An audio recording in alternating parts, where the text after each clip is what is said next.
They're often called timeless trees. We're talking about bonsais, and if you've always dreamed of learning about this art form, this is your weekend, as we are live at the National Arboretum, and they are set and ready for the Potomac Bonsai Festival. And this morning, do we have a treat? A world-renowned bonsai artist has traveled all the way from California. They say he rarely leaves the state, but he's here this weekend for people in D.C., and he's here with us live on Fox 5 Morning News. We're going to talk to him next about this ancient art form. It's all live on Fox 5 Morning News. Stay with us.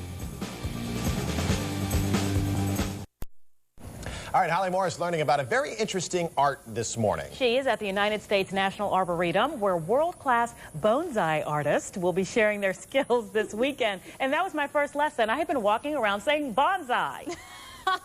You and me both. I did the same thing until they stepped in early this morning and said, okay, Holly, here's your first lesson. It's bonsai, not bonsai. If you can inform the public, that would be helpful. So I started with myself, and now I'm sharing the knowledge with you. Thank you. And we're going to share, yes, you're welcome, a whole lot more. This is a really big deal.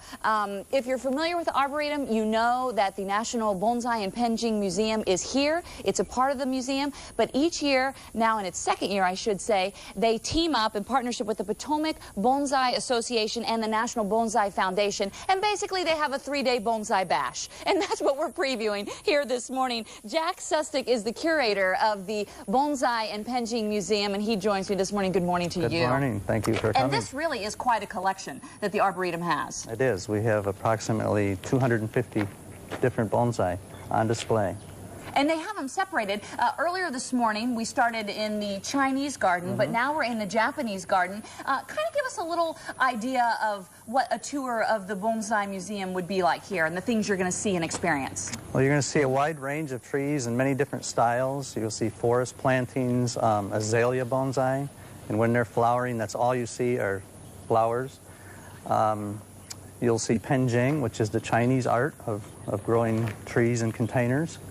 A whole wide range of trees. You'll see they'll have different ages. Some are very old. The oldest tree we have is approximately 400 years old. Oh, wow, that's old. Has been a bonsai for 400 years. And so what makes a tree a bonsai? I guess that's a good question. Actually, bonsai literally translated is tree in a pot. That's it, tree in a pot. But, you know, one walk through the museum and you can tell that it's much more than just a tree in a pot. There's a lot of artistic aspects to bonsai.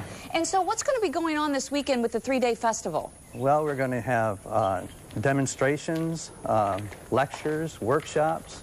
If you're interested in bonsai, you can come and register, and you can go to a workshop and have a bonsai master work with you and create your own bonsai. And we cannot state enough how big of a deal it is to have Mr. Harry Harrell here with us. This guy is a worker bee. We said, hey, Mr. Harrell, can you just kind of work on a tree? And he is in the bonsai zone. I'm telling you. This guy is 92 years young. Good morning, sir. Good morning. I don't mean to take you away from your work, but I want to thank you for coming to D.C. I understand you don't leave California often. Yeah. He just works on his trees a lot. So what are you looking for there? I tried to open a little bit. Try to open it? Open up, yeah. Now, Mr. Harrell wanted us to know that he doesn't speak very good English, and we said that's okay with us because his work speaks volumes. And speaking to that, Jack, you were saying that this guy's 92 years and he runs circles around you in terms of bonsai. He still goes out in the mountains in California and collects California junipers. He's known as Mr. California Juniper. And tomorrow morning he'll be doing a demonstration on this tree, and this is a collected California juniper. And when did you collect this, Harry? About 3 years ago. About 3 years ago he collected this. And how long do you usually work on one tree? Oh, all depends on trees. It depends on the tree? Yeah. What's the longest amount of time you've worked on a tree? Oh, no limit. No, because it can always just transform and be different? Someday, one day, maybe 6 hours. 6 hours on one day? Yeah. Wow. That's a love for bonsais. There'll be 2 or 3 people working on this tomorrow. We have 2 hours, so we'll be working pretty So it'll look quickly. totally different when Definitely. all is said and done. Very different. Well, listen, myfoxdc.com is our website. We have a link to the Arboretum's website, but also information about the Bonsai Festival in and of itself. So really, if you're interested in this, even if you've never ever done anything with bonsai before, this is the weekend to come out and do it. And if you're an expert, this is the weekend to come out. We're going to explore more and, get an update on the azaleas. Can't be here in the spring and not do that at the Arboretum in our next hour. Back to you guys. All right, Holly, thanks so much. I love those trees. Yeah. Guys, I have the perfect idea as we are live this morning at the National Arboretum where they are ready for the Potomac Bonsai Festival. You know, I think it's fair to say this is the only museum where the curator actually waters the art. It's a fun place, like you said, it's a free place, and it's the best of the best. Big names. Look at my man Harry, still working over there. And the big trees, or actually maybe little trees, I guess I should say, in this festival. How you can come be a part of it and even start your own bonsai live next on Fox 5 Morning News. Stay with us. This weekend, the National Arboretum is hosting the Potomac Bonsai Festival. And Holly Morris is there today to find out more about the event and to become a bonsai expert. Holly. I am becoming a bonsai expert, and I'm telling you, this is a little gem here, a gem that's part of a bigger sparkling collection that is the Arboretum. If you have not come out and experienced the Bonsai Museum and Penjing Museum, I should say, then you are missing it. If you come out this weekend, you're getting an extra special treat because of the three-day festival. Dr. Tom Elias is the director of the National Arboretum. He joins me. Sir, it's good to see you. Good to see you, Holly. Welcome back. Well, it's our pleasure to be here. And, you know, this is something that started out just, as a bonsai sale for a couple of days, and now it's turned into a full-fledged festival. Oh, it's a huge festival, and we'll have thousands of people show up over the weekend to learn about bonsai, to see some of the best bonsai in the world, and just have a great time here. And literally, that is not an understatement, to see some of the best bonsai in the world. We're going to show you the world's most popular bonsai in just a second. But first, we could not come to the Arboretum in the spring and not get an update on the azaleas. We went and got some beautiful pictures, and so tell us how the collection stands. Well, we're right at the peak bloom now. We have about an 8 or 9 week period, and we have almost close to 10,000 azaleas. Wow. And you can come and see over 300 different varieties of azaleas in flower. Over on our Mount Hamilton area. You can see that now, and then in late May you can come back to our Bonsai Museum and see bonsai azaleas. So I think we have seen the bonsai azaleas already this morning. There's a theme here. You need to keep coming back to the Arboretum, right? Every month you come back, you'll see something different and new and beautiful. Very good. Sir, always good to see you. Good to see you. Thank you so much. Thank you for taking the time. It's our pleasure to be here, and of course what brought us out here was the Bonsai Festival going on this weekend. Am I still going to be reporting when I'm 92 years old? That's the question I have for you.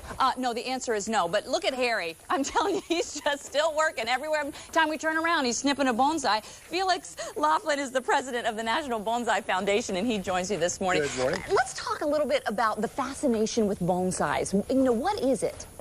Well, bonsai is not only a fascinating hobby, but it gives you a window into nature because you have to take care of it. It's like taking care of another living thing is something that is very important to learn about. And of course, you've got to take care of watering, pruning, repotting, and it's like having a pet. A lot of people don't understand that a bonsai it's difficult to take care of because so it's a little high maintenance. You have to be wanting to get into this kind of hobby. Absolutely. Hey, I've stopped giving bonsai to my friends. Because it made you too sad when the bonsai Exactly. didn't make it, right? I want to kind of make our way over here because we're making our way towards what you said is literally the world's most famous bonsai. Yes. This is Goshen. Goshen was put together a number of years ago by John Naka. This North American Pavilion is named the John Naka North American Pavilion. And the National Bonsai Foundation was formed really to build this pavilion and to honor John and all the other great masters in America. And I want people to understand, I mean, this is under high security. You may not be able to see it there, but it traveled once. It was under armed guard and everything. That's right. That's right. Well, it is really probably the most well-known bonsai in the world. And it's right here in D.C. I hate to cut you off, but I have one more person that I need to get in, and that is Jim Hughes, who is a board member of the Potomac Bonsai Association. And Jim, I'm just going to say you have the second most famous bonsai, because we're standing next here to Goshen. But in a small amount of time, and I apologize for the short time, talk to me about starting your own bonsai and what you need to know. Well, you need to know that they grow in soil that drains really well, and you choose trees that have small leaves oftentimes because the proportion is going to be a lot better. This is an example of some material that needs some pruning. How do you know what to cut, and can you make a mistake? Do you want to cut a little bit?